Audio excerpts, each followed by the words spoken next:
There is a moment in Kebangkitan Raja Balap where the roar of an engine slowly drowns out the chaos of a Jakarta night, headlights cutting through the drizzle, and the camera pulls in on a battered cargo truck weaving through traffic like it has no right to move that gracefully. And for a good 10 seconds you forget this is supposed to be a clumsy logistics vehicle because the way it dances between buses and motorbikes feels like a race car that's trying to remember who it used to be, and sitting there, watching that, you kind of realize that this is exactly what the movie itself is about, a life that forgot it was born to race, a man who keeps pretending he's ordinary when the road is begging him to admit he isn't, and an entire underground world of speed and conspiracy waiting for him to wake up and reclaim it, and that's the energy that kicks off Kebangkitan Raja Balap, a 2025 Indonesian racing drama that somehow feels like a cross between a street racing blockbuster and an intimate family story about regret, legacy, and the price of walking away from the spotlight, and it's one of those films where, by the time the final lap comes around and the crowd is chanting, you're not even watching the race for the trophy anymore, you're watching it for the soul of this guy named Raqqa, this quiet cargo driver who used to be the son of a legend. Before we continue, please subscribe to my channel Bongo Gaming, and let us know where you are listening from in the comments.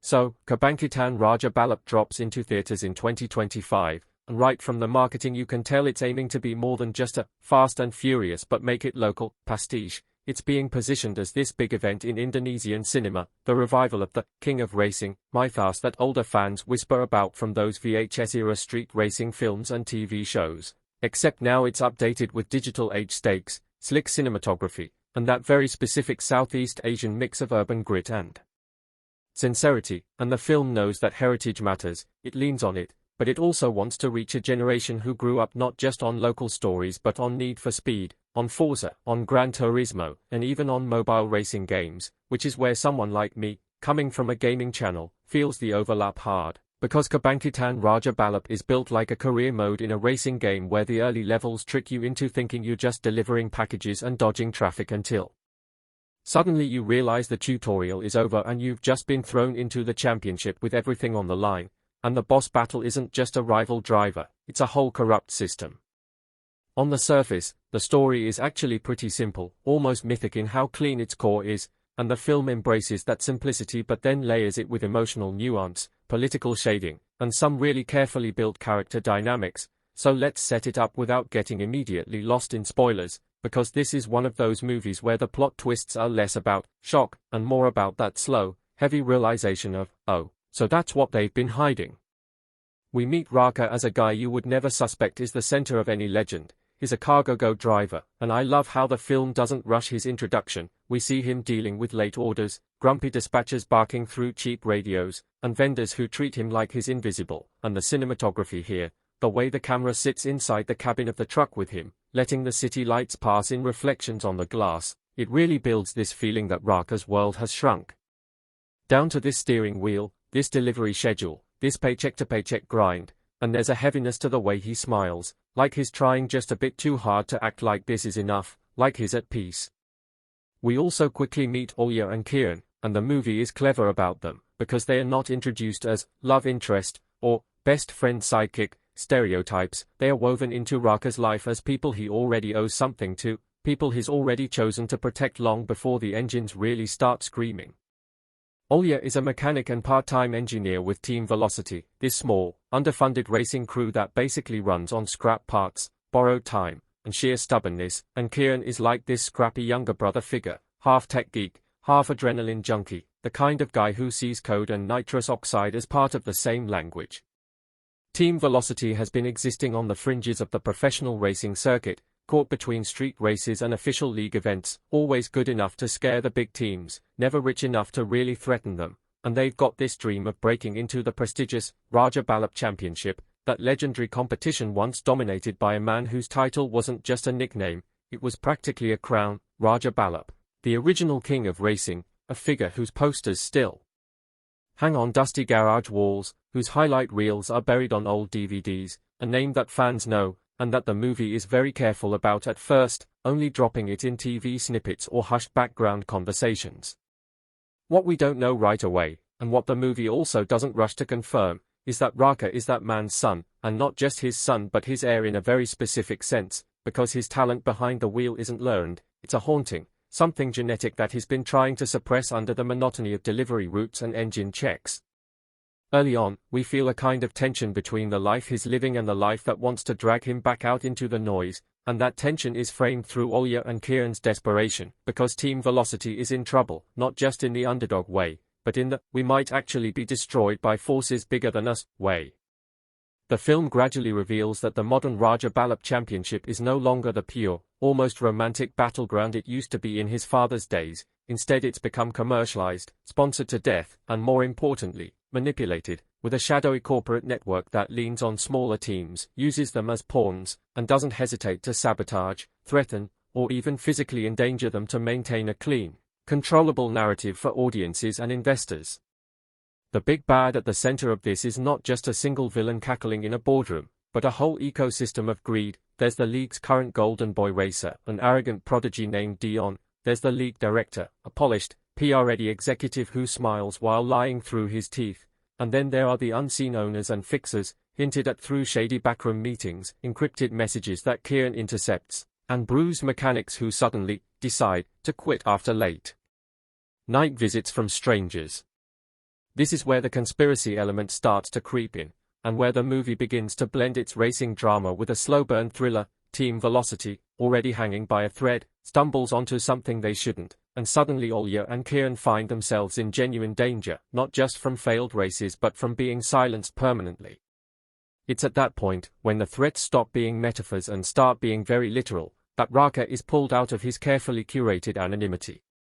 At first he resists, and this is super important to his character, because a lesser film might have had him jump back into the cockpit the moment someone said "we need you," but Kebangkitan Raqqa Balap understands trauma and guilt. It understands that when you've walked away from something that cost you blood, you don't just casually walk back in, no matter how much your hands itch for the wheel. The script takes its time explaining, piece by piece, why Raqqa left racing in the first place, and it ties back to his father's final race, to a crash that the official story branded as a tragic accident but that the underground whispers about as something more sinister. When the film finally gives us that flashback, the way it's shot is incredibly striking, the screen slightly desaturated, the roar of the crowd somewhat muffled like we're hearing it underwater, the engines scream and then cut out. There's a spin, a collision, a moment where time freezes as we see the legendary Raqqa Balap's car crumple into the barrier, and little teenage Raqqa in the stands goes from cheering to screaming, but we don't hear him. We just see his face twist in horror while the commentary keeps playing up the drama of the crash like a spectacle, never acknowledging that in that moment, a son's entire world is being destroyed. That's the day Raqqa walked away in his heart, the day he promised himself he'd never let the track take someone he loved ever again. So when Olya and Kieran are threatened, when Team Velocity is on the chopping block, the irony is brutal. The only way he can protect them is by returning to the very world that killed his father. And this is where the tagline "his talent was sleeping" really starts to mean something, because for a while the movie gives us these little hints that Raqqa can still drive like a demon. His truck always arrives on time even through impossible traffic. He anticipates other drivers' moves in a way that feels almost supernatural. He drifts the rear of his cargo load around a sharp corner not to show off but just to save a few seconds on a route. And the camera always lingers on these tiny, subtle miracles of driving that everyone else brushes off as luck or experience. But we see it, and more importantly Olya sees it, Kieran sees it, they all see glimpses of the king inside the delivery boy. When the conspiracy finally hits too close and they realize the only way to expose it is from inside the championship itself, the pressure on Raqqa becomes unbearable. Team Velocity can't qualify without a driver who can not only handle the courses but outrun the sabotage, outwit the fixers, and survive the accidents arranged for him. It's only then, after a particularly tense sequence where Olya is cornered in a warehouse and Kieran's hacked laptop is confiscated, that Raqqa finally gives in, not out of ego, not because he misses the roar of the stands, but because he's cornered by his own principles. Either he stays out of it and watches his makeshift family be crushed, or he steps back onto the track and risks becoming the same ghost his father turned into.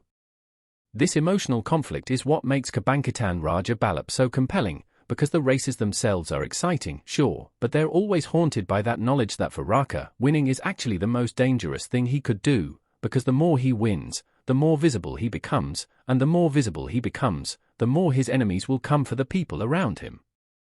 In terms of character impressions, Raqqa is written and played with a quiet intensity that's honestly kind of rare in modern racing films. He's not wisecracking, not constantly swaggering, he's like a tightly wound spring who has chosen to be rust instead, and the actor brings this sense of internalized anger that feels like it's always humming just under his calm surface.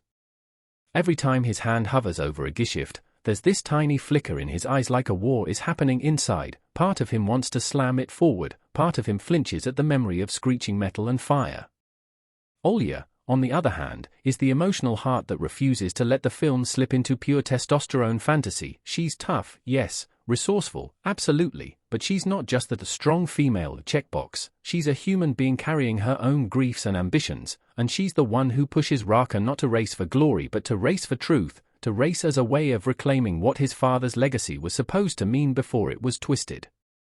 Her connection with Raqqa is handled beautifully. The film never oversells a romance, it suggests it, hints at a deeper love, but it mostly grounds their relationship in trust and shared scars, and that makes the quieter scenes between them, in late-night garages bathed in sodium orange lights, feel more intimate than any forced love confession.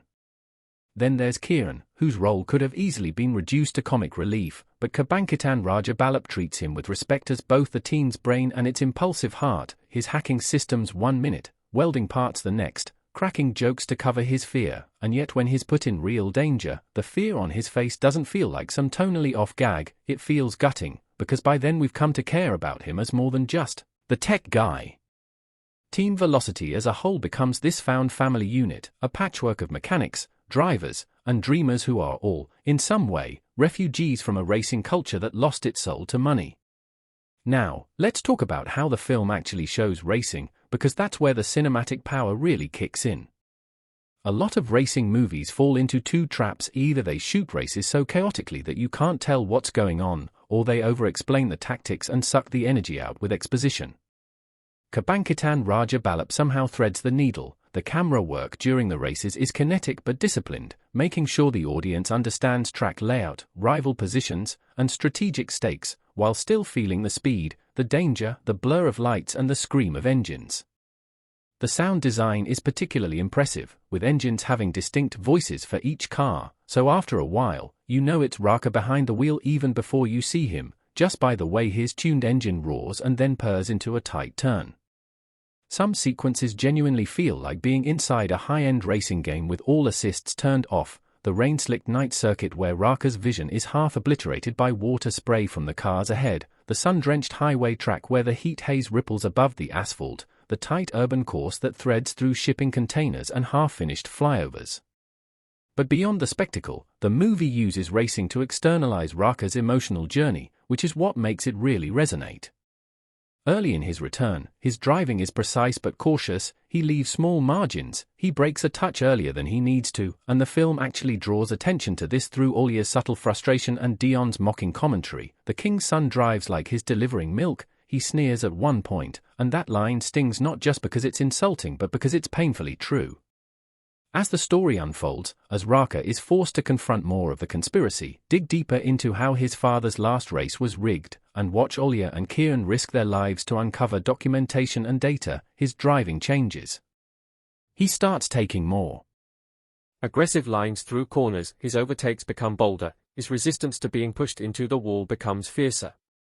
The big mid-movie race where he finally stops playing it safe is choreographed not just as a sports highlight but as a psychological breakthrough. He's boxed in by two rival drivers on a narrow section, the crowd roars, the commentators assume he'll back down, and for a long second the camera closes in on his eyes in the rearview mirror.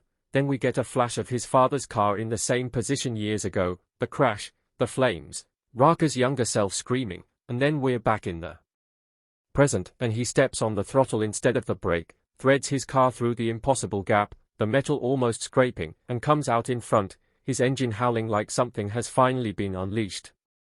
You can almost feel the movie exhale in that moment. From there, the stakes just keep rising, both on and off the track. The conspiracy he's up against turns out to be exactly what we suspected, but worse. Race outcomes have been manipulated for years to favor certain sponsors. Smaller teams are used as sacrificial pawns to stage dramatic crashes that boost ratings. Drivers who refuse to play along have faced accidents that were anything but accidental. And within all of this, Raqqa's father appears as a tragic early victim of that system. One of the first drivers who refused to dirty his legacy and paid the ultimate price. The twist isn't so much in discovering the conspiracy as in realizing how intimately Raqqa's own life was shaped by it. The scholarship fund that supported him as a kid, the sponsorship offers he turned down later on, even his job at CargoGo has threads back to the corporate monsters who killed his father, like they've been trying to keep him on a leash, off the track, where he can't cause trouble.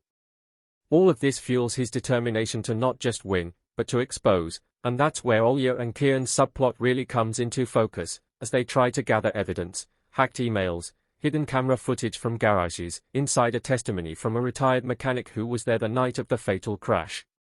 The suspense isn't just whether they can get this evidence out into the world, but whether they can stay alive long enough to do it. The film doesn't shy away from showing intimidation, mysterious cars tailing them through back alleys, anonymous threats, a scene where their garage is raided and half their equipment smashed, and Raqqa's rage in response is one of the most powerful moments in the film, because it's the first time he looks at the track and doesn't see a place of trauma but a battlefield where he has a chance to fight back on his own terms. It's also crucial that the movie never forgets the human cost of all this. Side characters get hurt, and not everyone we love makes it to the finish line unscathed, which gives the climactic race and the final choices Raqqa makes a bittersweet weight. In terms of themes, Kebangkitan Raja Balap is playing with a lot of heavy ideas, legacy and how it can be both a blessing and a burden, the corruption of a once pure competitive arena by commercialization, the concept of found family versus blood family, the idea that walking away from your gift can be just as destructive as abusing it, and the deeply Indonesian undercurrent of class tension and systemic exploitation that runs under so many of the characters' choices. The film uses the shiny spectacle of racing as a mirror for real-world frustrations with institutions that claim to be about merit and fairness but are actually rigged in favor of the powerful, and in that sense, it's more than just a sports story, it's a social commentary wrapped in nitro fumes and tire smoke. Performances are a huge part of why all that lands. Raqqa's actor carries the trauma of a survivor, someone who's been living with a wound so long he forgets it's there until someone pokes it, and when he finally cracks, when he finally lets himself grieve for his father not as a legend but as a man, those scenes hit you harder than any car crash. Olya's actress brings this mix of steel and vulnerability that makes her feel like a person who has had to be strong for too many people for too long, and who's quietly terrified that this time, the fight they're picking might be too big. Kieran's actor toggles between lightness and fear with such ease that when he's in genuine danger, your heart drops because you remember all the times he laughed off his nerves as just part of the thrill. Even the villains, especially Dion, written with enough nuance that while you hate them, you also understand that they are products of a warped system, not cartoon monsters. Dion, in particular, has this interesting arc. At first he's just the smug face of the rigged league, the poster boy who thinks he's untouchable, but as Raqqa keeps beating him even in obviously sabotaged conditions, you see the cracks in his confidence, the fear that maybe he isn't the best, maybe he's just been protected, and in a twisted way he becomes another victim of the machine. Someone who was never allowed to find out what he was really capable of because everything was handed to him. Technically, the movie fires on a lot of cylinders. The editing keeps the narrative momentum going even in quieter, investigative scenes, always cutting back to sensory details, an engine revving in an empty garage, raindrops on a race banner, a discarded helmet lying in the dirt, that remind you this is all leading back to the track. The color grading shifts subtly as Raqqa's internal state changes. Early scenes are cool, almost washed out, with a lot of blues and grays in his CargoGo life, but as his racing side awakens, the palette warms up, the reds and yellows of the track bleed into his world, until by the final race the entire screen feels like it's burning with saturated color, reflecting both the intensity of the moment and the fullness of his acceptance of who he is. The score deserves its own shout-out, blending traditional instruments with modern electronic beats, so that the racing scenes have this rhythmic pulse that feels both global and distinctly local, tying the high-speed spectacle to Indonesian cultural textures instead of pretending this story could be set anywhere. Now, in terms of pacing, Kebangkitan Raja Balap is surprisingly patient for what is, at the end of the day, an adrenaline-fueled movie. It doesn't rush from race to race, it takes time to breathe with its characters, to show how waiting can be just as intense as driving. Some viewers might feel the middle stretch slows down a bit as more of the conspiracy plots are explored, but for me, that's where the movie finds its spine, because without that groundwork, the final act would just be a technically impressive race without emotional resonance. By the time we get to the championship itself, we're carrying so many worries in our chest. Will Raqqa make it out alive? Will Olya and Kieran's evidence be enough to topple the league? Will Team Velocity survive as a unit or be scattered by the storm they've kicked up? And most painfully, will Raqqa end up sacrificing his ordinary, peaceful life in exchange for justice, only to realize too late that he's trapped in the same cage his father died in? The audience reactions from early screenings and from the Indonesian fan base are telling here. People aren't just talking about that sick overtake in lap 3, they're talking about crying during a quiet scene where Raqqa returns to his childhood home and finds a dusty old trophy of his father's, about gasping when Olya confronts the league director on live television, about cheering when a crowd of fans turn their backs on a rigged result and refuse to celebrate a false official winner.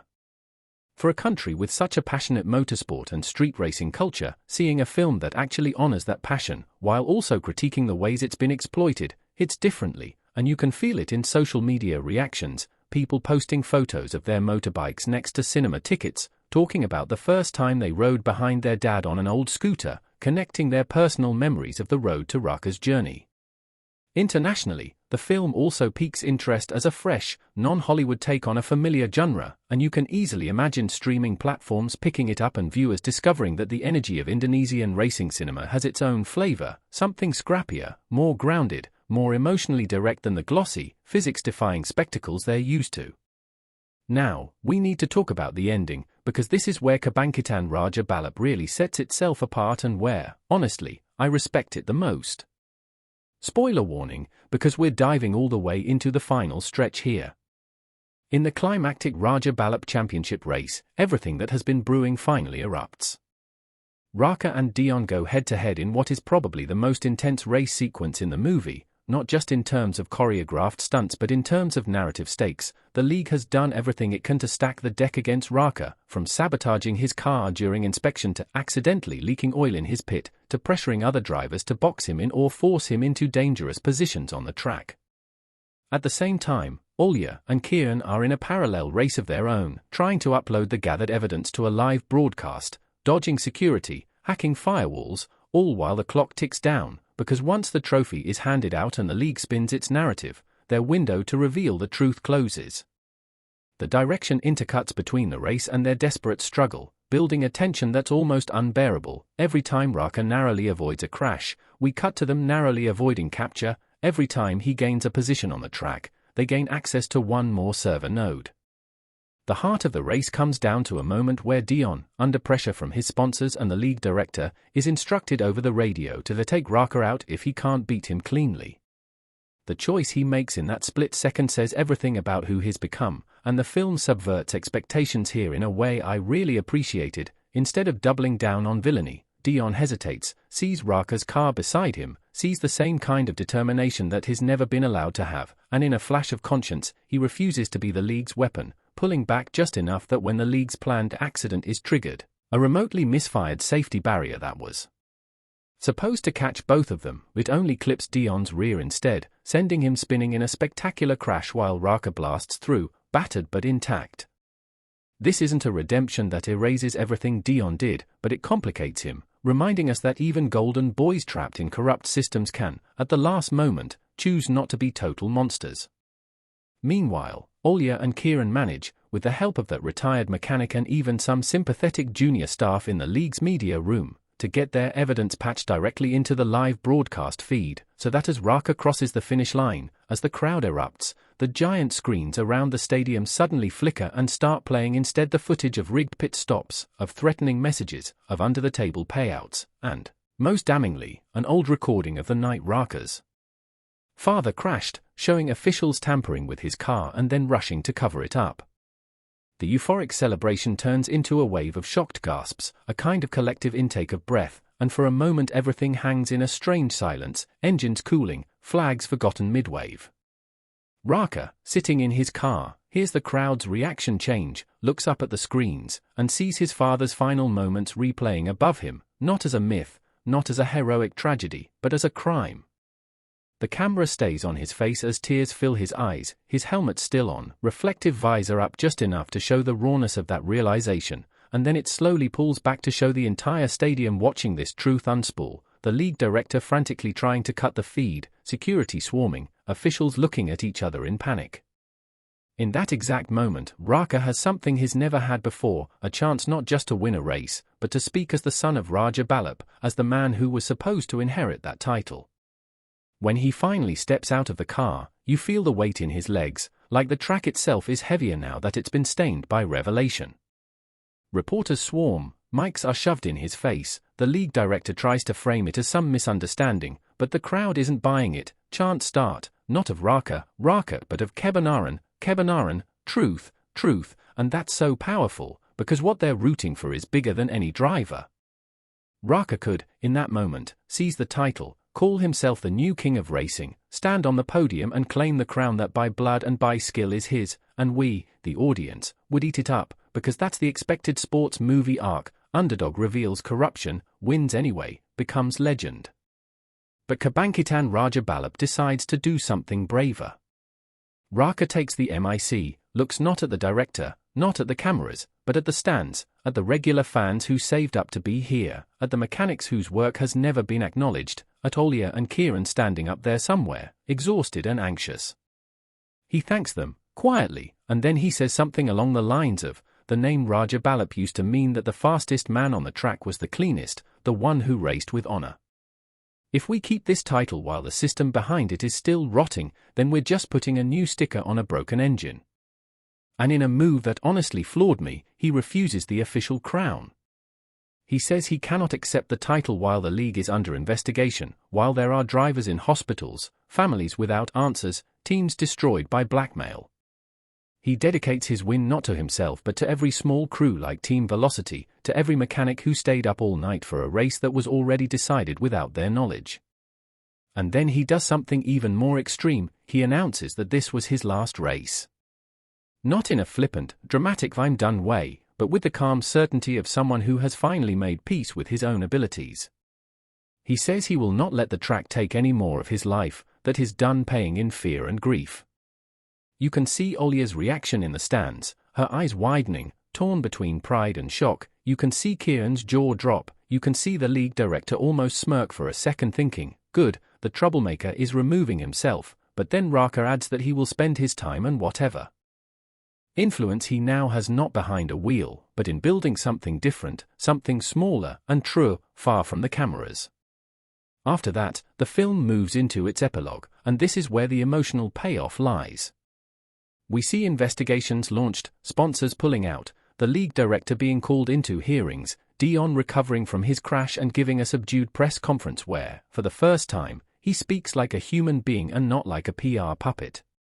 We see Team Velocity's garage, once wrecked and empty, now slowly coming back to life, not as a contender for big championships but as a community workshop, a place where neighborhood kids can learn about engines, about safe riding, about the joy of speed without the predatory claws of big business. And central to that is Raqqa, who has chosen the life his father never got to live, a simple one, grounded, surrounded by the family he fought so hard to protect. The final images of the film are almost quiet to the point of being meditative, Raqqa driving a relatively modest car down a coastal road at sunrise, Olia laughing in the passenger seat as Kieran complains about the playlist from the back, no crowds, no cameras, no lap timers, just the sound of tires on asphalt and the ocean nearby.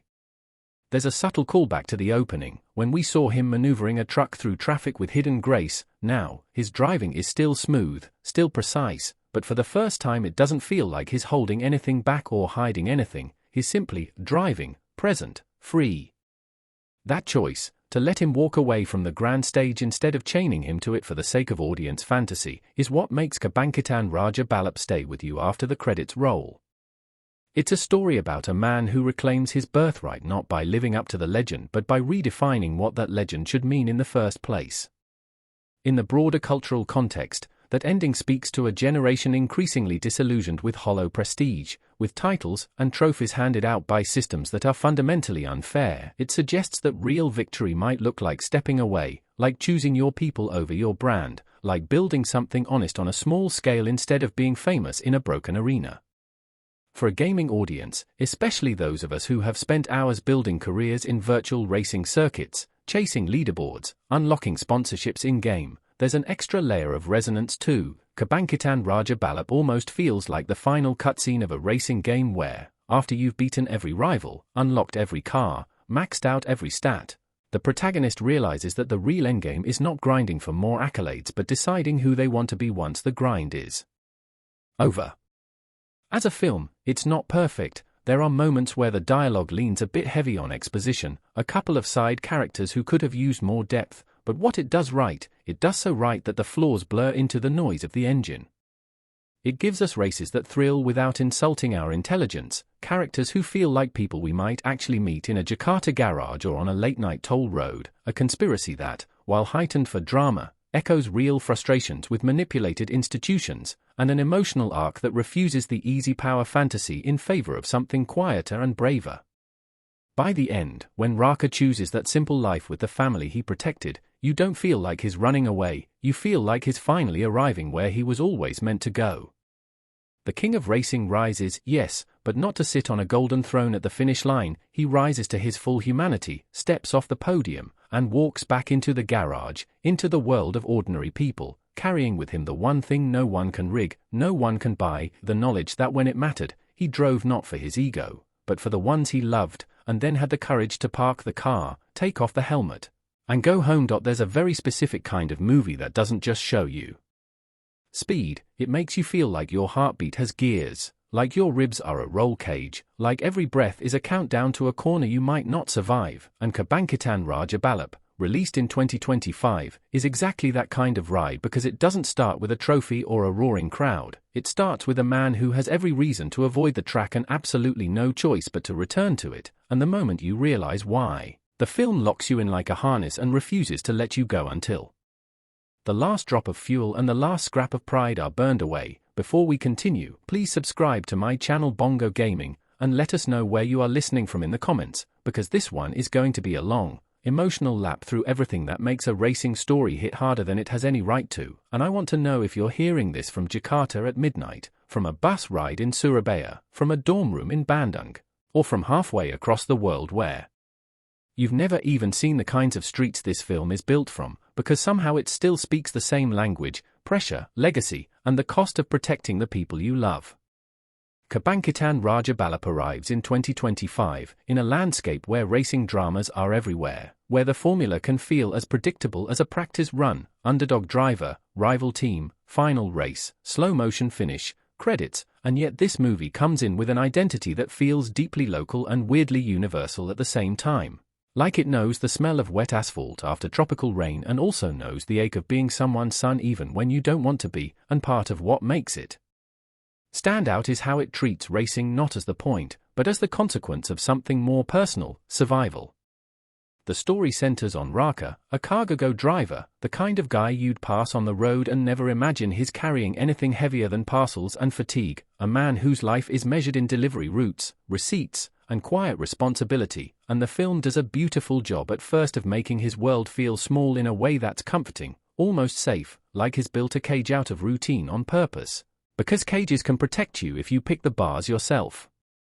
He's not introduced as a hero, he's introduced as a worker, and that detail matters because it colors everything that follows. His hands aren't the manicured hands of a celebrity athlete, they're the hands of someone who grips a steering wheel for a living, who knows how the city moves when it's sleepy and when it's angry, who understands momentum not as a sport but as a necessity. But then the film begins to leak its real premise through the cracks. Raqqa is not just a driver, he's the son of the Raja Balap, a legendary racing king whose name carries weight in the underground circuits and in the official championships, a figure who, depending on who you ask, was either a genius, a tyrant, or a ghost that refuses to die. And the movie plays that reveal with a smart kind of restraint. It doesn't dump exposition like a pit crew dropping tools, it lets you sense it in the way Raqqa reacts to engines, in the way he listens to a car, the way a musician listens to an instrument, in the way he flinches not from speed but from recognition, like the part of him that understands racing has been asleep, not dead, and it's the difference between those two words that becomes the emotional engine of the whole film. The inciting threat isn't a simple challenge to race, it's a crisis that targets the people around him, specifically Olya, Kieran, and the Velocity team, and that's when the movie shifts from man with a secret past into man forced to become himself again, because it's not ambition that drags Raqqa back to the track, it's protection, it's love expressed as risk. And that changes the flavor of every race sequence from spectacle into sacrifice. Without spoiling every twist beat by beat, the broad arc is this: Raqqa's dormant talent resurfaces when the people he cares about become collateral in a darker game, a conspiracy that reaches into the racing world like oil seeping into water, staining everything, and suddenly the sport isn't about who's fastest, it's about who's controlled, who's being used, who's being threatened, and who's willing to crash if that's what it takes to break the chain. The Velocity team, as a concept, is the film's beating heart outside of Raqqa himself, because they're not presented as glamorous winners, they feel like a family that's held together by duct tape, trust, and stubbornness, and Olya and Kieran, in particular, aren't just supporting characters, they're the people who make Raqqa's return mean something. Olya has that energy of someone who refuses to be a bystander in her own life, and the movie wisely avoids making her only a love interest or only a victim. She's involved, she has agency, she pushes, she questions, and when she fears for Raqqa, it doesn't come out as helpless panic, it comes out as anger at the world that keeps trying to swallow good people. Kieran, meanwhile, brings a different texture, more strategic, more guarded, someone who's learned the hard way that dreams need armor, and their dynamic with Raqqa becomes one of those slow-burn trust arcs that make you lean in, because you can feel that Kieran is measuring Raqqa not just by lap times, but by whether he'll disappear when things get ugly. And yes, the movie does deliver the classic training and return structure, but it wraps it in a specific emotional logic. Raqqa isn't learning how to race, he's remembering how to breathe inside speed, and the film treats that like recovering a language you were punished for speaking.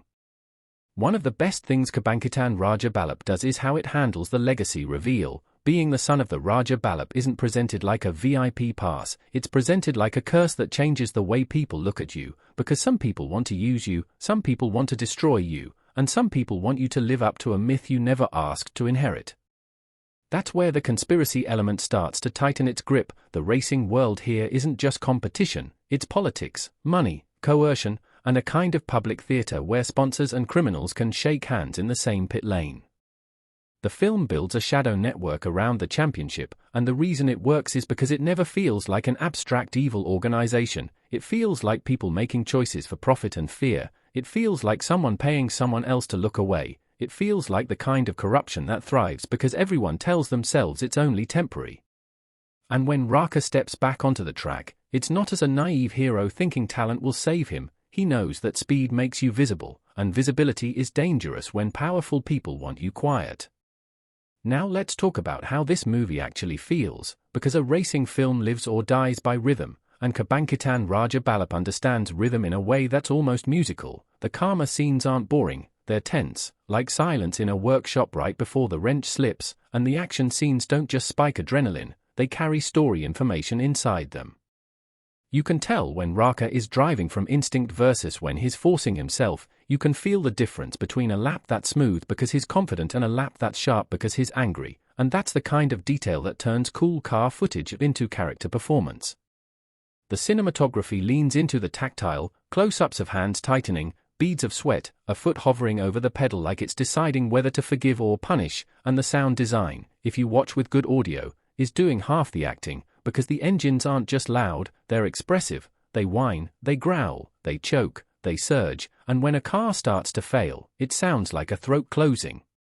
The editing is where it gets really cinematic, especially in the mid-film sequences where Raqqa's return becomes public and suddenly every glance from the stands feels like a blade. The cuts between the track and the pit are sharp, but not confusing, and the film is careful about geography, which is something a lot of modern action movies forget. We always know where we are, we always know what the next turn means, and because we understand the space, we feel the risk. But the real secret sauce is that the movie gives you reasons to care before it asks you to panic, and that's why the races hit emotionally. When velocity is threatened, it doesn't feel like a vague team in trouble, it feels like a home being invaded. When Olya is put in danger, it's not to motivate Raqqa in a lazy way, it's connected to the conspiracy, to the idea that in this world, people close to you are leverage, and the film has the courage to sit with the ugliness of that. When Kieran's trust is tested, you feel the fracture because you understand what it costs to build trust in an environment where everyone sells everyone. And then there's Raqqa himself, a protagonist built out of contradictions. He's calm but haunted, skilled but reluctant, protective but self-punishing, and the actor playing him carries that weight in his posture, in the way he stands like he's bracing for impact even when he's just talking. You can see the life of a delivery driver in him, someone used to navigating chaos without being thanked, someone used to swallowing frustration because there's always another stop, another package, another bill, and that background makes his entry into high-stakes racing feel less like a glow-up and more like an old-wound reopening. The film repeatedly asks this question without saying it out loud: what does it mean to be great at something that destroys you, and can you choose love over legend without betraying who you are? That's why the Raqqa Balap title isn't just a prize, it's identity warfare.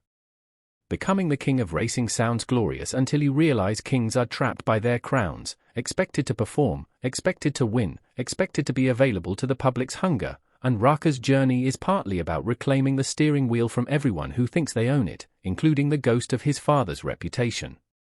The father figure looms over the film like an unfinished race, and the script is smart enough not to turn him into a simple saint or a simple villain. The Raqqa Balap legacy feels complicated, like a man who might have done great things and terrible things and left behind a son who inherited the consequences without inheriting the full truth. That's where the conspiracy threads become more than plot mechanics. They become a way of talking about how power reproduces itself, how fame creates predators, how systems protect themselves, and how the children of legends can end up paying debts they never borrowed. Now, the supporting cast around Velocity deserves credit because they add texture without stealing focus. The pit crew members, the mechanics, the people who argue about tires and budgets, they feel like real teammates rather than faceless extras, and the film uses them to show what's at stake beyond trophies, jobs, safety, loyalty, and the kind of pride that comes from building something together. The dialogue, when it's at its best, feels lived in, not poetic for the sake of being quotable, but sharp in that way people talk when they're tired and scared and trying to pretend they're neither. And when the movie does go big and dramatic, it usually earns it by letting the characters simmer first. You see the strain accumulate in Raqqa's eyes, you hear it in Olia's voice when she tries to sound brave, you sense it in Kieran's guarded silence. The pacing, across its runtime, is surprisingly disciplined for a film that has to juggle racing sequences, personal drama, and conspiracy reveals. It doesn't rush the emotional beats, but it also doesn't stall the plot just to bask in vibes. There are moments where you might feel the story checking boxes. Every sports drama has its comeback markers, but even then, Kebangkitan Raqqa Balap keeps pulling you back with specificity. The stakes aren't generic, the locations feel grounded, the threats feel targeted, and the victories don't feel free. One of the most impressive choices is how the film depicts the mental side of racing. Fear isn't shown as screaming and shaking, fear is shown as calculation, as dissociation, as the way Raqqa's breathing changes, as the way time seems to stretch right before a dangerous maneuver. The movie understands that bravery isn't a personality trait, it's a decision you make repeatedly while your body begs you to stop. And because Raqqa's motivation is to save Olia, Kieran, and the Velocity team, the film avoids the trap of making him chase glory. Glory is what other people project onto him, but his real desire is simpler: keep them alive, keep them free, keep them together, and if he has to become a monster on the track to do it, he will. The conspiracy, when it fully reveals its shape, becomes a kind of mirror of racing itself, everyone drafting behind someone else, everyone using someone else's momentum, and the people at the top staying clean while the people on the track take the hits. Without dragging you through every reveal, the satisfaction comes from watching Raqqa not only drive, but think, adapt, and refuse to be boxed into the narrative others wrote for him. The film's best tension isn't will he win the race, it's will he lose himself to win, because you can feel how easy it would be for Raqqa to become what the world expects, a ruthless champion who treats people like tools, someone who uses fear as fuel and never looks back. And the script keeps placing him at crossroads where he could choose the crown over the family, the legend over the living, and that's where the emotional weight builds. When the movie reaches the championship arc, this climb toward the Kebangkitan Raqqa Balap, it's not just a bigger race with louder music, it's framed like a reckoning. The track becomes a courtroom, the crowd becomes a jury, and every rival car feels like an argument against Raqqa's right to exist in that space. The rivalries, importantly, aren't all painted with one brush. There are competitors who feel like true antagonists, connected to the darker forces at play, but there are also racers who feel like athletes, proud and dangerous but not evil, and that helps the movie feel more real, because not everyone in a corrupt system is a cartoon villain. Some people are just trying to survive inside it. The action direction shines when it uses racing as storytelling rather than noise. A risky overtake becomes a statement of defiance, a defensive line becomes a refusal to be pushed out, a pit stop becomes a moment of collective faith, and when something goes wrong, it's not random, it's character-driven. There's a visceral sequence where you feel the entire Velocity team holding its breath, where the sound drops just enough that you hear the human panic underneath the machines, and it's in those moments the film proves it understands stakes, the difference between entertainment and dread. Performance-wise, Raqqa's actor carries the film with a controlled intensity, never overselling emotion, letting it crack through at the right times, especially in scenes where he's forced to confront the truth of his father's shadow. You can see the conflict in him like two hands fighting over the same wheel. Olia's performance brings fire and tenderness in equal measure, and the film gives her moments to be more than supportive, moments where she challenges Raqqa's self-destructive instincts, where she refuses to let his pain become an excuse, where she reminds him that protecting people also means letting them stand beside you instead of behind you. Kieran's portrayal is quieter but crucial, grounding the team in realism. When Kieran believes in Raqqa, it feels earned, and when Kieran doubts him, it hurts, because you know doubt here isn't betrayal, it's self-defense. Visually, the film blends grit with polish. The cargo world is shot with a working-class texture, muted colors, practical light, streets that feel lived on, while the racing scenes ramp up the contrast, the reflections, the neon and floodlights that make the track look like a battlefield under stadium suns. And the music, when it hits, isn't just hype, it often leans melancholic, which is the right choice for a story about a man returning to a life that once cost him something. The themes are clear but not preachy. Legacy can be a chain, talent can be a trap, and heroism can be an act of choosing people over ego. The film also taps into something culturally resonant in the way it frames community and family not as soft concepts, but as survival networks. Velocity isn't just a team, it's a shield. And that idea lands hard in a world where institutions often fail and people rely on each other. Now, we have to talk about that ending, because Kebangkitan Raja Balap doesn't end the way some viewers might expect if they're used to racing movies treating victory like the final meaning of life. Yes, Raqqa fights through the darkness, he confronts the conspiracy, he puts himself back in the arena, and he does reclaim the championship title. He becomes the Raja Balap, not as a birthright, but as a result of everything he endured and everything he refused to become.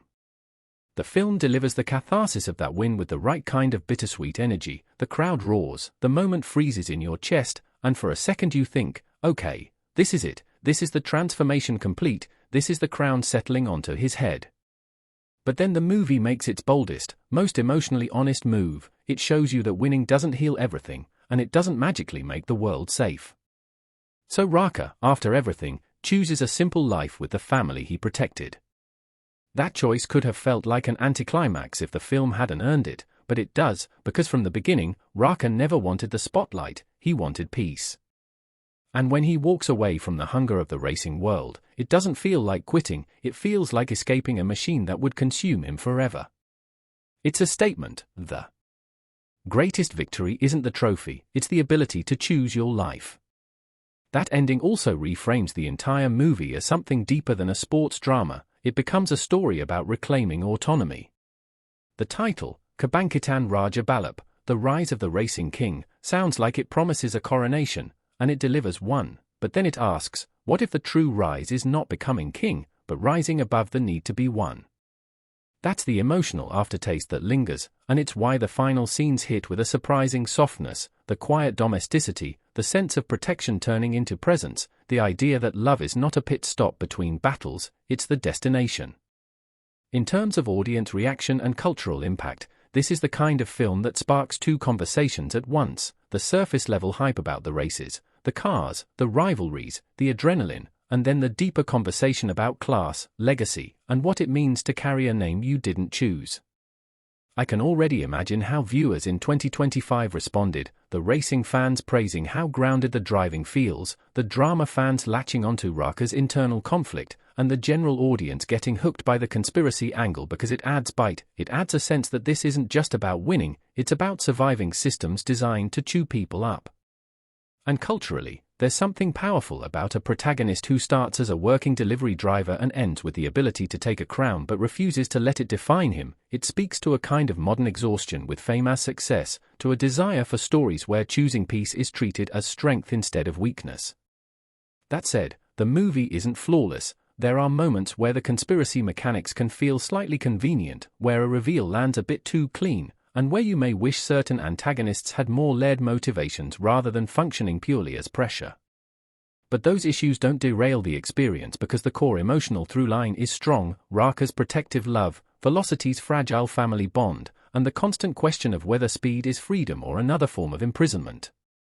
The film also deserves credit for how it balances masculine intensity with tenderness. Raqqa is tough, yes, but he's not glorified for being emotionally numb, and the movie allows him to be vulnerable without turning vulnerability into spectacle. By the time the credits roll, what sticks with you isn't just the fastest lap, it's the image of a man who could have had everything the world calls success and still chose the quieter path because he understood what mattered. So if you're watching this and wondering whether Kebangkitan Raja Balap is worth your time, here's the real answer. If you want a racing movie that treats cars like characters, that uses speed like a language, and that isn't afraid to make the emotional stakes as loud as the engines, then yes, absolutely. And if you're someone who's ever felt trapped by a family name, by a past you can't rewrite, or by a talent that people keep trying to exploit, this movie is going to hit you in places you didn't expect, because beneath the rubber and the neon and the roaring crowds, it's a story about a man waking up to his own power and then using that power not to become a myth, but to protect what's real. And in the end, that's what makes Kebangkitan Raja Balap more than just another victory lap. It's a reminder that sometimes the bravest thing you can do is win the war and still walk away from the battlefield. And I want to stay on that last idea for a second, because the reason this film lingers is that it understands the difference between winning and being free, and once you see that, you start noticing how carefully Kebangkitan Raja Balap plants that theme everywhere, even in scenes that look simple on the surface, like Raqqa doing deliveries for cargo at night, weaving through traffic with that quiet, practiced patience, because the camera keeps showing you how he drives when nobody is watching, how he anticipates gaps before they open, how his hands barely move while the whole city shifts around him, and it's like the movie is whispering, look, the talent never left, it just found a safer mask. And what makes it emotionally brutal is that Raqqa doesn't look proud of being good, he looks tired of it, like being gifted is just another way to be hunted. There's a moment early on where the film frames him from behind as he parks, and the sound of a distant engine from somewhere off-screen rolls in, not even in the foreground, just a ghost in the air, and you see his shoulders tense for half a second, and that half second tells you everything. Racing isn't a hobby for him, it's trauma, it's history, it's a door he nailed shut and keeps checking anyway.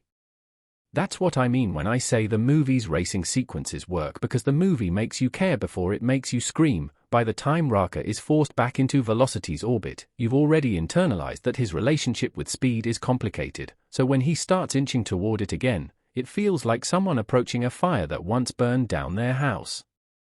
And the film's introduction of Velocity as a team is honestly one of my favorite stretches, because it doesn't glamorize them as cool rebels right away, it shows them as people who are constantly one bad weekend away from collapsing, patching parts, arguing about budget, trying to keep sponsors from walking away, and it makes the garage feel like a second home in the most literal way, like a place where they eat, fight, laugh, and pretend the world outside isn't sharpening knives.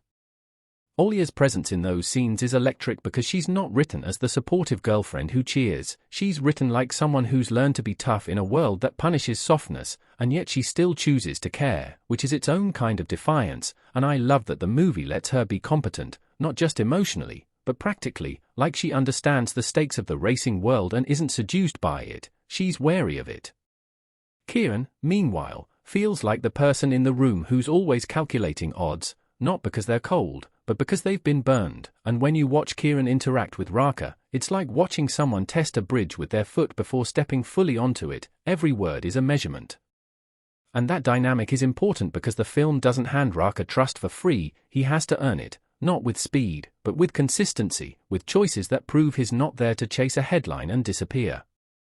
Now, if we talk about the story in a slightly more detailed, still respectful way, what I appreciate is how the movie uses the conspiracy as pressure that keeps changing shape. At first it feels like a straightforward threat, like certain people in the racing scene are leaning on velocity, squeezing them, trying to force outcomes, and you think, okay, this is about match fixing or sponsorship extortion, and then the film gradually reveals it's deeper, uglier, more personal, because the conspiracy isn't just about controlling a team, it's about controlling a narrative, controlling who gets to be the king, controlling the legacy of the previous Raja Balap, and controlling the son who might disrupt the whole structure just by existing.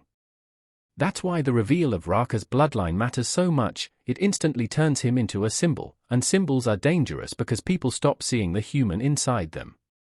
The film frames this with these little social interactions that feel painfully real, like the way certain characters suddenly speak to him differently when they suspect who he is, the way a compliment can sound like a trap, the way a handshake can feel like a leash.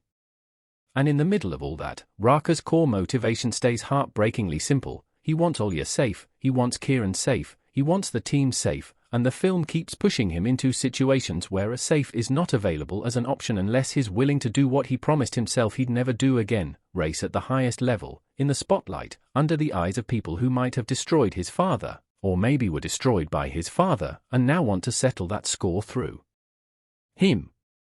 One of the best mid-film sequences, and I'm saying this as someone who's seen a lot of racing dramas lean on the same beats, is the first time Raqqa truly drives for velocity in a situation where it isn't just a casual test, it's a moment where the team's survival is on the line, and what the film does is it stages it less like a triumphant comeback and more like a reluctant resurrection. Raqqa gets in the car and there's no cheering music at first, it's just breath and machine noise, and the camera stays close enough that you can almost feel how cramped it is inside the cockpit, and you realize he's not thinking about winning, he's thinking about whether the past is going to swallow him whole.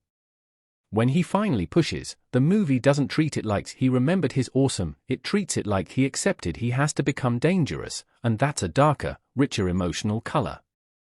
The choreography of that drive is also loaded with story. You can see him adapting to the car, feeling its limits, and there's this sense that his talent isn't just raw speed, it's sensitivity, the ability to listen to a vehicle like it's talking to him, and that's where the film taps into something almost spiritual about driving, the idea that mastery isn't loud, it's intimate. And then as the stakes climb and the conspiracy tightens, the races become less like sports and more like negotiations with violence. Every lap is a conversation between power and resistance, between those who want to force velocity into submission and Raqqa who refuses to be steered. There's a point where you can feel the film's moral question sharpen. How much of yourself are you allowed to risk to save others, and at what point does protecting it become another way of controlling the people you love, because you don't trust them with the truth?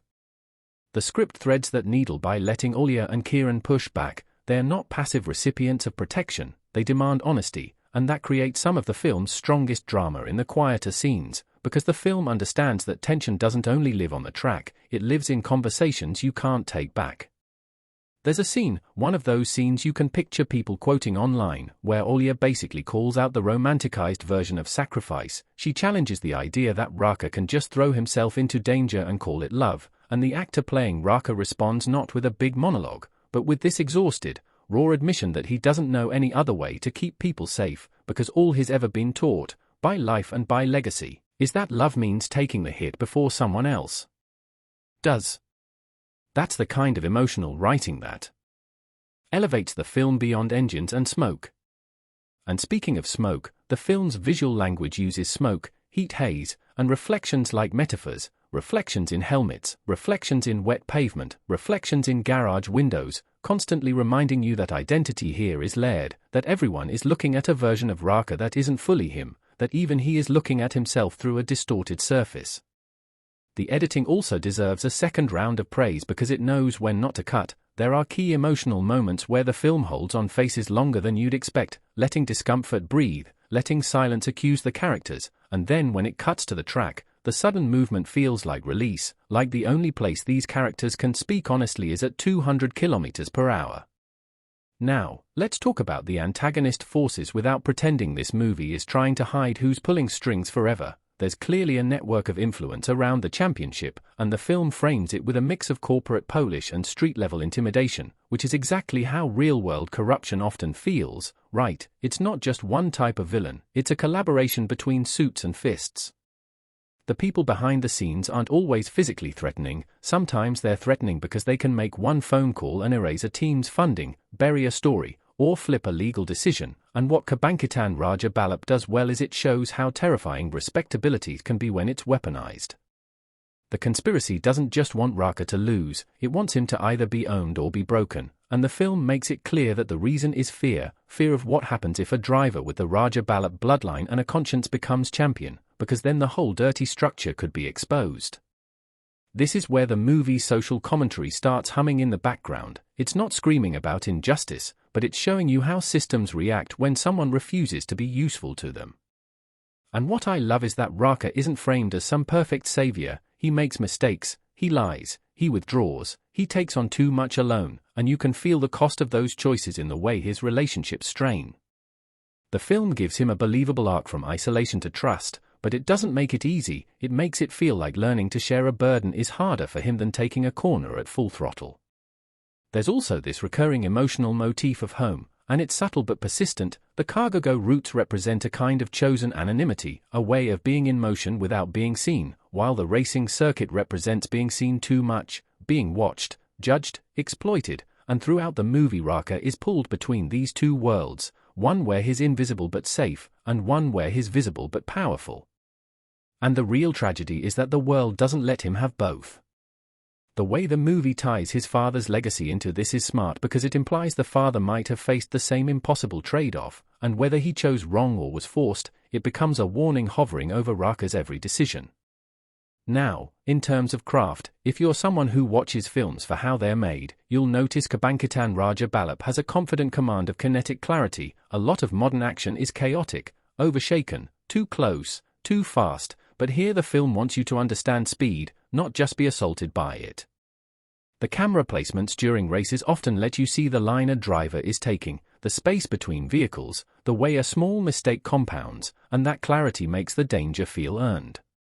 The sound mix is another standout. There are moments where the engine noise peaks and you feel overwhelmed, and then the film will suddenly strip away the roar at the exact moment Raqqa makes a critical decision, letting you hear heartbeat, breath, or even just the wind, and it creates this tunnel vision effect that feels incredibly immersive, like the film is letting you experience what a driver experiences when everything narrows to one choice. The score sits on top of that in a way that's more restrained than you'd expect. It doesn't try to turn every race into a music video, it chooses its crescendos carefully, and when the music finally swells in the later championship stages, it feels like emotional payoff, not manipulation.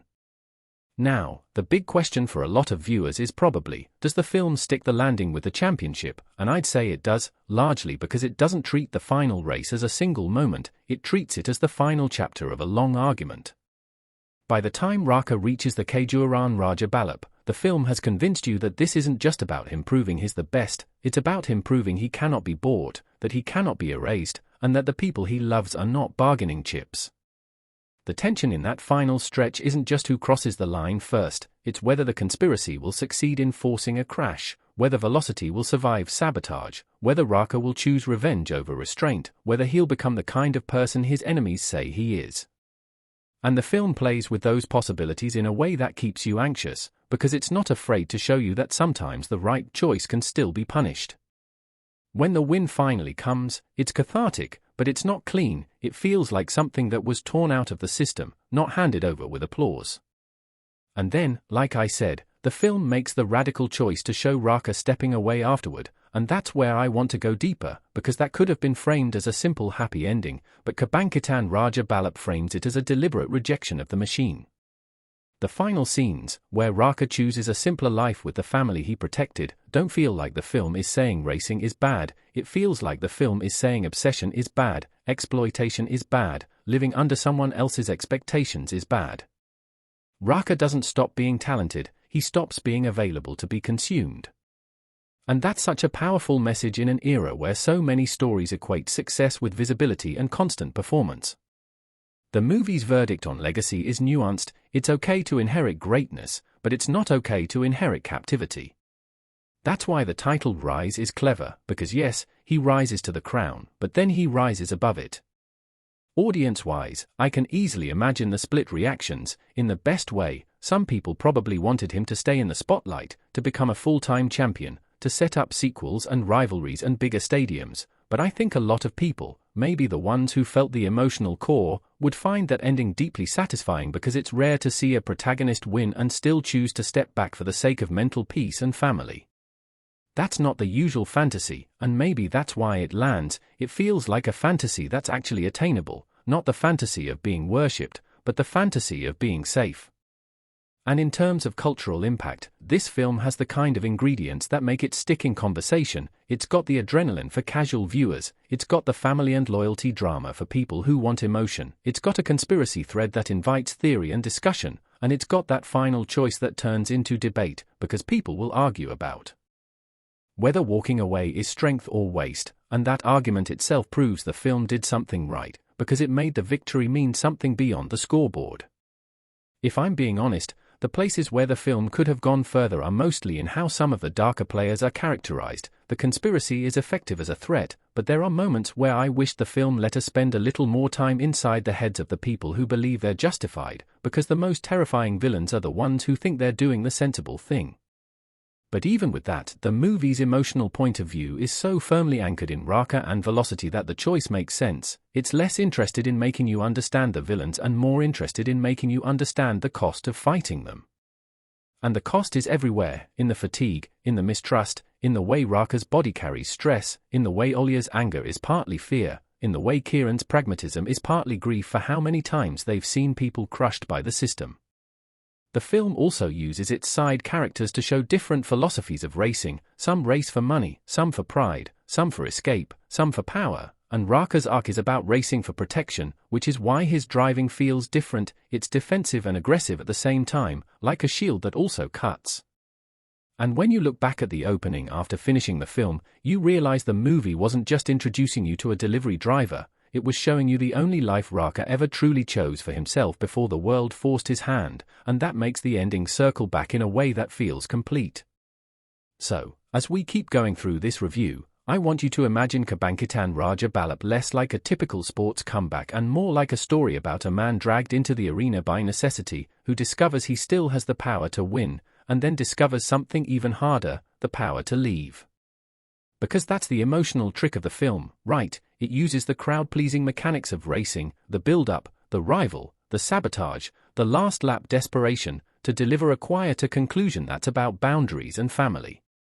And maybe that's why, even after the credits, you keep hearing the engine in your head, not because you miss the races, but because you understand what the engine represents: temptation, identity, the dangerous comfort of being good at something the world rewards, and the courage it takes to say, "I've done enough, I'm going home." And when you let that ending settle, when the credits have rolled and the echo of those engines has finally died down in your ears, there's this strange quiet that Kebangkitan Raja Balap leaves behind, like the silence after a long highway drive where the hum of the road is still vibrating somewhere in the back of your skull, and in that quiet you start replaying not just the big moments but the small ones, the looks, the hesitations, the choices, and you realize how carefully the film has been building to that one simple decision, a man turning his back on a poisoned crown, not out of fear but out of clarity, and somehow that choice feels louder than any crash in the entire movie, louder than any cheer from the crowd, because in a genre that almost always screams more, bigger, faster, this story dares to whisper, enough.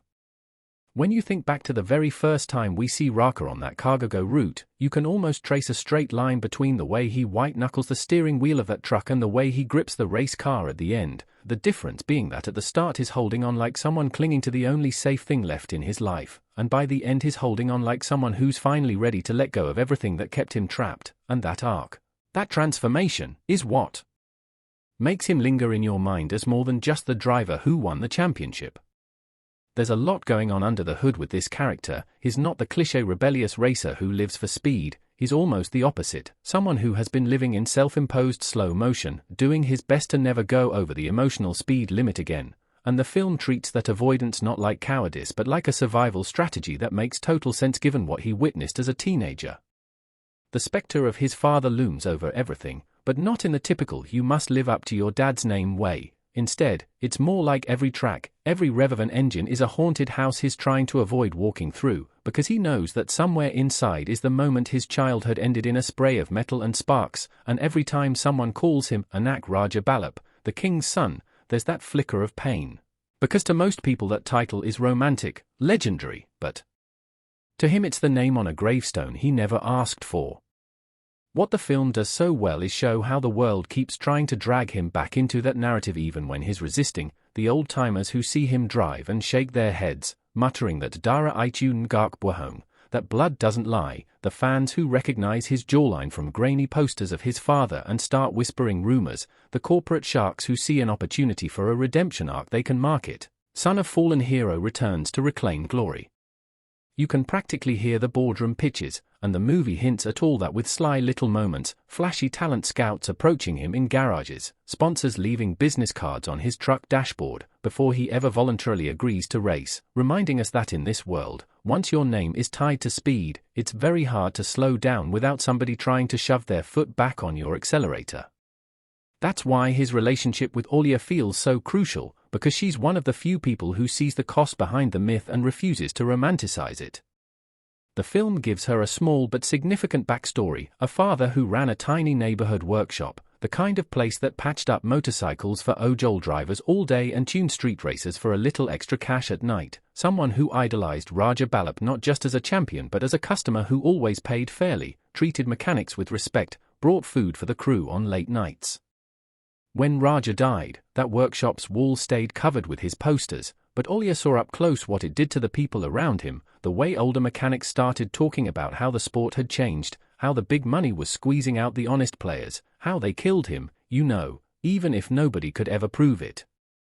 So when she meets Raqqa, long before she knows his real identity, what attracts her isn't his hidden pedigree, it's the way he treats machines like they're alive, the way he listens to a misfire or a rattle and immediately senses what's wrong, because that's how her father used to be. There's this beautiful scene in the middle of the film, not loud, not flashy, where Olia and Raqqa are alone in the garage late at night, working on his car before one of the critical races. They're both exhausted, grease-stained, the fluorescent lights are buzzing, and she's talking, almost absent-mindedly, about the first time she realized cars could be more than just tools, telling this story about being a little kid lying on the cold concrete floor beside her dad. While he slid under a car to check a transmission, the way he tapped the chassis and said, "Dengar, ini bukan cuma basai, ini punya nyawa juga, kalau kau jaga dia jaga kamu. Listen, this isn't just metal, it has a soul too, if you take care of it, it will take care of you." And as she pells it, we watch Raqqa listening with this strange mix of nostalgia and ache, because he had his own version of that lesson from his father, different words but the same message, and the film wordlessly connects those memories across two families like parallel lines finally converging. That's when you realize Olia isn't just supporting him because he's talented or because they've become close, she's also trying to save something of what her father believed the sport could be, and Raqqa is the last person she sees who might still be able to carry that spirit without bending to the corruption that killed the previous king. Kieran, in contrast, represents the new generation completely shaped by digital culture, and his arc adds a really interesting layer to the film's commentary on truth and spectacle. He's the one who's always filming behind-the-scenes footage for Velocity's tiny YouTube channel, hustling for views, making memes out of their failures, trying to get sponsors' attention through viral clips, and at first it feels like he's just chasing clout, the way so many young content creators do, because that's the only way they believe they can break through. But as the story goes on, his camera becomes something else to witness. When he starts to notice weird patterns in crashes, strange behavior from league officials, unexplained technical issues that always seem to benefit the same few teams, that instinct to document everything shifts from fun to necessity. There's a chilling moment where he replays footage of a minor crash involving a lower-ranked team and notices, frame by frame, how the safety barrier triggers a fraction of a second too late, exactly the way it did in his archived videos of the race where Raja Balap died, and you can see the dread settle over him as he realizes that this isn't bad luck, it's a script. The film uses Kieran's tech-savvy not as an easy plot device but as commentary on how, in our era, evidence and exposure are both easier and more dangerous. He can hack emails, sure, but once he has the truth, is also immediately in the crosshairs of people who understand how quickly a leaked video can topple empires, and who are willing to do anything to keep their narrative intact. That's what adds such pressure to his and Olya's mission as they try to push their evidence live during the final race. They're not just leak-happy activists, they're people who understand that whoever controls the feed controls reality, at least in the eyes of millions of fans watching from home. There's this sharp irony in the idea that a sport built on raw, physical speed is being manipulated by spreadsheets and media streams, and the movie leans into that without getting preachy. It's there in small details, like how the league director always seems more concerned about trending hashtags than actual crash reports, or how Dion's brand team cares more about choreographing his victory celebration than his actual lap times. Kebangkitan Raja Balap is constantly contrasting the authenticity of the race itself, the screech of tires, the smell of burning rubber, the sweat and grit of the pit lane, with the sterile, data-driven world of corporate control, and in the middle of those two extremes stand characters like Kieran, who have to decide whether their digital skills will serve the spectacle or the truth. Visually, the movie reinforces those themes through its depiction of the city and the tracks, and this is where the cinematography really shines. The Jakarta we see here isn't just an anonymous neon blur, it's a living organism, equal parts chaos and beauty. The camera lingers on street vendors closing up stalls as modified cars roll past at midnight, on kids doing wheelies in narrow alleys, on the glitter of office towers reflected in rain puddles on battered asphalt. The official racing circuits are slick and polished, with gleaming sponsor banners and perfectly lit corners, but the film often cuts away from them to glimpses of the real roads, the shortcuts and side streets where Raqqa honed his reflexes on delivery runs, and there's an implicit argument in those cuts, that the soul of racing lives less in the big arenas and more in the everyday dance of vehicles and lives out in the city. One of my favorite visual sequences is a montage that comes midway through, after Raqqa has agreed to race but before his first big official event. It intercuts his early morning cargo-go route with Team Velocity prepping the car at the garage and footage from old broadcasts of his father's races. We see Raqqa navigating potholes and sudden lane changes while an ancient replay shows Raja Balap overtaking on a tight curve, and the editing syncs their movements like they're dancing the same choreography decades apart. Meanwhile, Olya and Kieran are in the garage, installing telemetry systems that will feed back to their ragtag monitoring station, mostly second-hand screens and laptops with cracked bezels, and the sound design blends the thrum of Raqqa's truck, the hum of the tools, and the roar of those archived engines into a single layered mix. It's a way of saying, this is one continuous story, even if the world tried to pretend there was a clean break when Raja died. And that continuity is what makes the idea of Kebangkitan, of a rising, so meaningful. Raqqa isn't just rising for himself, he's pulling up all the hidden stories that were buried with his father.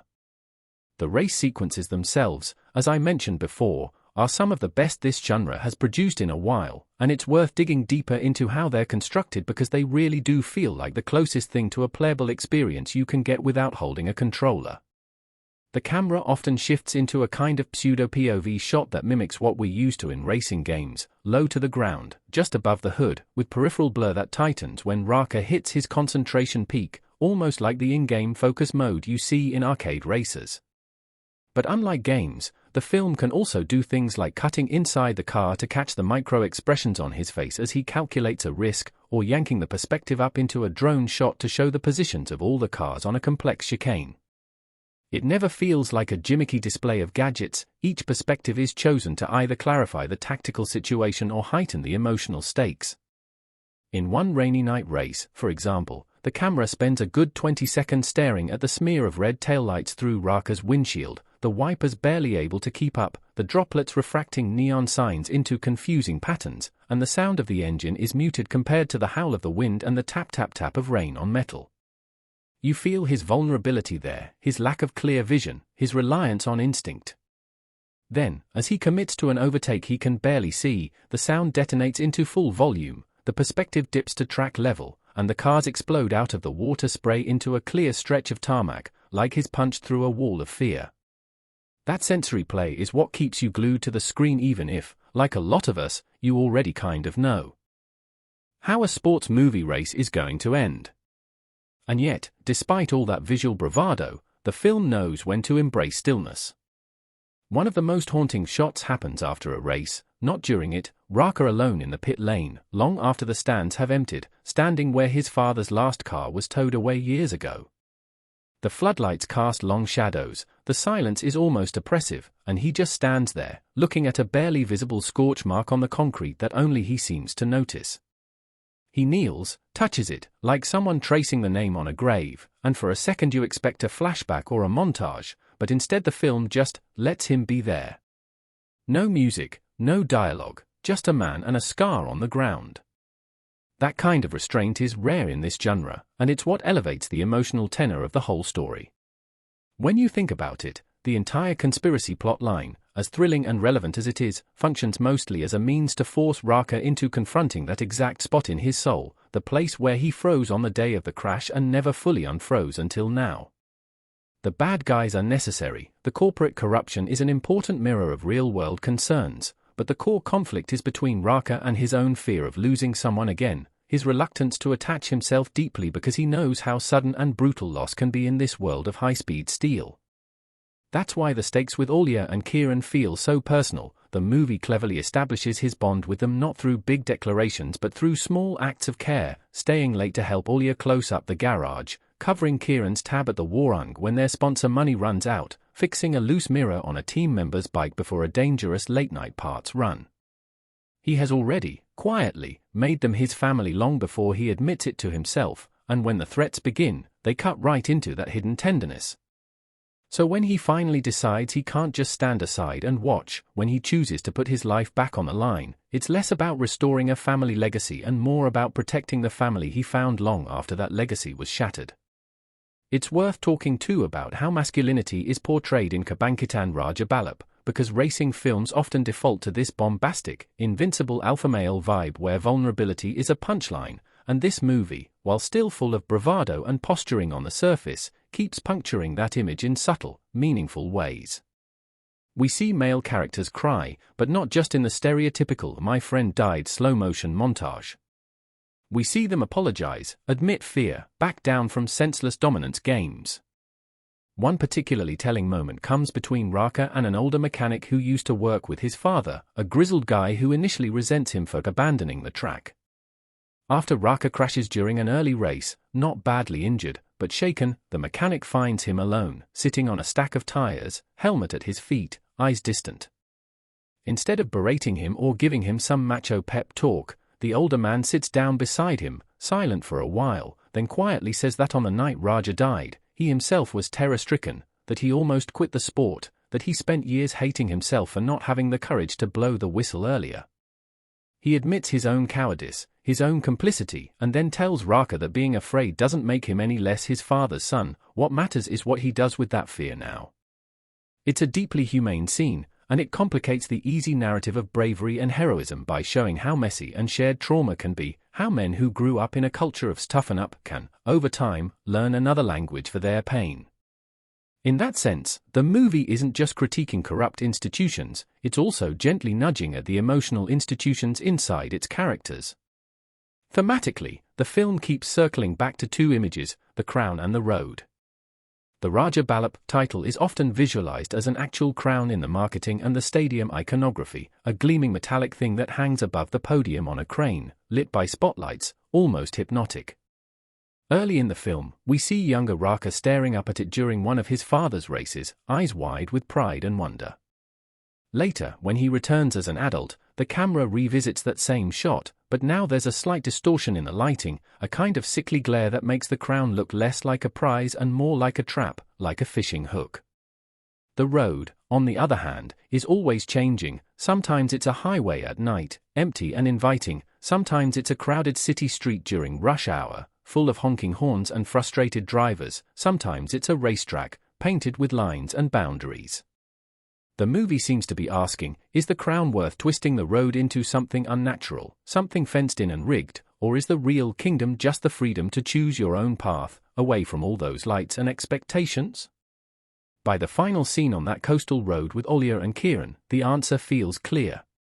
The camera sits outside the car, tracking alongside it for a while, then slowly drifts upward, showing the vehicle as just a tiny dot on a vast, winding line of asphalt edging the sea, and the crown, that big symbol, is nowhere to be seen. It's a visual manifesto. Greatness doesn't have to be televised to be real. From an audience perspective, especially in Indonesia and other regions where motorsport is both loved and feared, that message has the potential to hit hard. It speaks to street racers who've lost friends, to motorcycle taxi drivers who dodge death every day in chaotic traffic, to kids who dream of F1 but know they'll probably never have the money or connections to get near that world. It says, your relationship with speed, with the road, doesn't have to be mediated by institutions that don't care if you live or die. It can be something you define on your own terms, with your own community. And you can feel that in how people talk about the film online, sharing stories of first rides, of nights spent at illegal drag spots, of fathers teaching their children to ride safely on empty parking lots at dawn. There's a sense of being seen that goes beyond, hey, cool, they made a local Fast and Furious, and instead becomes, they made a movie that understands why we love this dangerous thing and why it scares us too. From a more global cinema standpoint, Kebangkitan Raja Balap also stakes a claim in a genre field heavily dominated by Hollywood. It doesn't have the insane budgets of something like Fast and Furious 10, it doesn't blow up half a city or launch cars into space, but what it does have is specificity and sincerity, and those can be more powerful than 1,000 CG explosions when they're wielded properly. The film's sense of place, of Jakarta's unique traffic insanity, of the humid air, of the way rainstorms roll in suddenly and change the entire character of a race, is not just window dressing, it's part of the story. Hollywood racing films often treat location as interchangeable, just another backdrop. Here, the setting shapes the characters' daily realities, their ambitions, their fears. You can imagine a Hollywood producer watching this and thinking about remaking it, but honestly, a remake would almost certainly miss the point, because so much of what makes it special is woven into those very local textures, the slang the characters use, the unspoken hierarchy between ojol riders and private drivers, the subtle class signals in what kind of bike or car someone owns. For a channel like Bongo Gaming, which spends so much time straddling the line between global gaming culture and local realities, a film like this feels like a bridge. It's like seeing the world of your favorite racing titles, those carefully engineered tracks, those perfectly tuned machines, collide with the world outside your front door, the potholes, the chaotic intersections, the cheap repair shops where people keep junk as a live way past their expiration date. And that collision generates questions. When you're flooring it in a game, resetting after every crash, are you chasing the same feeling Raqqa is when he weaves that truck through traffic, when he dares to slip between two cars at 200 kilometers per hour? Or is his world fundamentally different because he doesn't get infinite retries, because every mistake has consequences that don't disappear when you hit restart? The film seems to argue that the essence of racing, the hunger, the focus, the relationship with risk, is the same in both worlds, but that the moral weight is heavier in reality, and that's something you can't simulate. At the same time, it acknowledges the power of virtual spaces. After all, how does Kieran learn some of his racing theory and analytics? We see shots of him studying old races, yes, but also tinkering with setups in a cheap racing sim on a beat-up PC, mapping out ideal lines on screen before helping Olia tweak the real car. The line between game and reality becomes porous, and the film neither condemns nor glorifies that, it just shows it. In terms of craft, one area that deserves more praise is the soundtrack, because you could argue that sound in a racing film does as much narrative heavy lifting as visuals, and Kebangkitan Raja Balap's score is clearly designed with that in mind. It uses recurring musical motifs that evolve alongside Raqqa's journey. Early on, whenever he's in a delivery driver mode, there's a simple, restrained theme built around a plucked string instrument and a light, almost metronomic beat, like the ticking of a clock counting down the hours of his routine. When the film touches on memories of his father, that theme gets echoed in a more melancholic form, with additional chords that bring out a bittersweet edge, suggesting that even in his most ordinary days, the shadow of the track is hovering. As he starts training with Team Velocity, the music incorporates more aggressive percussion and electronic elements, but instead of going full bombast, it maintains a kind of measured intensity, mirroring his cautious approach. It's not until that breakthrough mid-movie race, the one where he threads the impossible gap, that we hear the full, unleashed version of his theme, drums thundering, guitars snarling, traditional flute soaring over the top, as if to say, this is who he really is when he stops holding back. Then, cleverly, in the final race, the score keeps teasing that full theme but interrupting it with jagged, dissonant notes whenever the league's sabotage comes into play, musically representing how they're trying to break his rhythm, his flow. Only when he crosses the finish line, and especially when the truth about his father is played on those giant screens, do we get the complete, unbroken version of the motif, stripped of the heavy electronic layers, played almost acoustically, like it's been purified. In the final coastal drive scene, we hear a slowed-down, softer variation, almost like a lullaby, implying that his relationship with speed has finally transformed from a weapon into something gentle, something integrated into a peaceful life. That kind of musical storytelling is rarely discussed in casual reviews, but it's a huge part of why your heart is reacting even before your brain has fully processed what's happening on screen.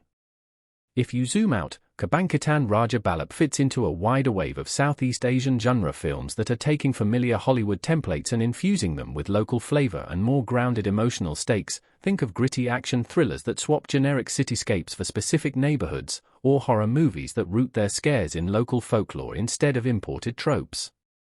In that sense, this film's impact might go beyond box office numbers. It might encourage more storytellers to look at genres like racing, sports, heist, sci-fi, and ask, what would this look like if it happened here, with our roads, our rules, our ghosts?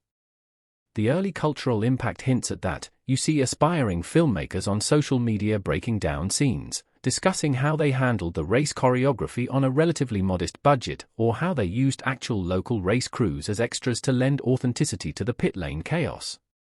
You see fan art, not just of Raqqa zooming in his car, but of quiet moments, Raqqa and Olia leaning over an engine, Kian with a camera slung around his neck and a laptop under his arm, the older mechanic smoking outside the garage, staring at a faded Raja Balap poster. You see memes too, of course, Dion's arrogant pre-race smirk getting captioned to death, the league director's fake concern turned into reaction gifs, but underneath the jokes there's a sense of ownership. This is ours, this is our racing movie, and we're going to talk about it for a long time. Coming back to the emotional heart of the story, that choice Raqqa makes at the end, to step away, to choose a simple life with Olia, Kian, and the community they've built, could easily have felt like a letdown if the film hadn't done the work to make us understand what he's actually choosing. But because we've sat with him in that truck cabin, because we've watched him pick up extra shifts to cover someone else's medical bills, because we've seen the light in his eyes when Olia jokes about building a go-kart track for neighborhood kids behind the garage, by the time he says, "Ini balapan terakhirku, this is my last race," we don't hear defeat, we hear a declaration of values. He's not turning his back on racing itself, he's turning his back on a version of racing that demands he sacrifice the very people he got into the car to protect. The film makes space for us to grieve that we won't see him tear up the track again, to imagine all the championships he could have won, but it also nudges us to ask, why does our first instinct always push heroes to stay in the arena forever? Why don't we more often cheer when they walk away intact? There's a line late in the film, just before the final race, where Olia confronts him about the risk he's taking. She's angry, scared, lashing out because she loves him and doesn't want to lose him, and she says something like, "Kau mau mati kayak bapakmu?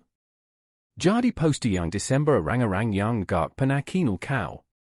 You want to die like your father? Become a poster worshipped by people who never even knew you." It's a brutal question, and it cuts to the heart of how we as audiences sometimes treat our heroes, fictional or real. We love their highlight reels, we build shrines to their most dramatic moments, but how often do we think about the quiet, ordinary lives they might have wanted instead? Kebangkitan Raja Balap invites us to honor a different kind of heroism, the courage to say no to the endless escalation, to recognize when a fight has been won enough, when your presence in the arena is no longer necessary to keep the truth alive, and when your absence might actually be the healthiest choice for you and the people you love. That doesn't mean the story ends with everyone riding into a perfect sunset with no loose ends. The film is honest about the fact that corruption doesn't evaporate overnight, that investigations drag on, that some powerful people will probably land on their feet no matter what. It hints at continued struggle. We see junior drivers organizing, demanding better transparency. We see small teams banding together, forming alliances to resist pressure. We see fans using their online platforms to keep the issue alive, boycotting shady sponsors. In that landscape, Raqqa becomes less a perpetual warrior and more a symbol, a reminder that someone stood up, spoke clearly, refused the poison prize. It's almost as if, By stepping away, he forces the movement to be bigger than himself, to not depend on one charismatic figure. For a story that could have easily centered male individualism, that's a quietly radical stance. By the time you leave the theater or turn off your screen, you might not remember every twist of the conspiracy plot, every technical detail of the cars, but what sticks is that image of Raqqa in an ordinary shirt, covered in a light sheen of sweat and engine oil, laughing with Olia and Kian as they help a bunch of kids learn how to change a tire, how to adjust a chain, how to respect the machines they use every day. The track might have crowned him, but it's the garage, the street, the family table where he finally finds his throne. And if you're anything like me, you sit there for a second before you get up, thinking about your own relationship with the things you're good at, the arenas where people might want you to perform forever, and you ask yourself, if I ever reach that finish line, will I have the strength to say this is enough, to step away while I still recognize myself, to choose the people who were in the stands for me long before anyone else knew my name? That's the real power of Kebangkitan Raja Balap. It's not just a film about who crosses the line first. It's a story about what you do after you've already proven you can win, about whether glory is worth anything if you have to lose yourself to keep chasing it, and it leaves you with an answer that feels almost radical in its simplicity. Sometimes the bravest, most kingly thing you can do is take off the crown, put down the trophy, and drive home.